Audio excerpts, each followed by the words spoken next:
אהלן חברים, מה המצב? היום אני רוצה לדבר איתכם על שתי עסקאות שהיו לי השבוע. זה שתי עסקאות לונג. השבוע הזה היה מאופיין בשבוע מאוד חזק לכיוון הלונג, היה הייפ על הרבה מאוד מניות, ואני מנצל את המומנטום הזה כדי לקחת עסקאות לונג. בואו נדבר על המניה הראשונה, מניית PHUN. המניה הזאת פתחה את הפרה-מרקט, תשימו לב, עם נר גדול יפה, ווליום יחסית גבוה. אני רוצה גם שתשימו לב בגרף היומי, תראו איך היא נראית. המניה בגרף היומי במגמת עלייה, עם ממש כל נר ונר ממשיך וממשיך את העלייה. עכשיו מה שקיבלנו היום זה דבר כזה. בפרה-מרקט בשעה 11 שעון ישראל אני מקבל נר בגרף 5 דקות, נר ירוק יפהפה. אחרי זה שימו לב שהמניה מדשדשת לכיוון ימין עם ווליום יורד.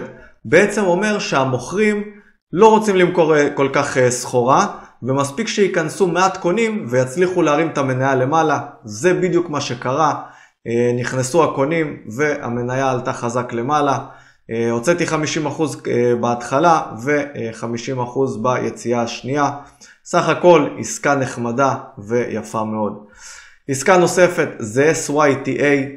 גם פה תשימו לב שהמניה פותחת בשתי נרות ירוקים יפים, ווליום גבוה. אחרי זה המניה מדשדשת לצד ימין, ווליום יורד. אני נכנס מעל הנר עם הווליום הקטן והמניה נותנת נר חזק ללמעלה. אני מחליט לסגור אותה בגלל שאני מזהה לחץ של מוכרים, וכמו שניתן לראות הסגירה הייתה נכונה. וחשוב, אני תמיד מדגיש את זה, לא תמיד נתפוס את הפיק ולא תמיד נתפוס את השפלים. המטרה שלנו זה לנסות לזהות כמה אנחנו הכי קרובים לשם.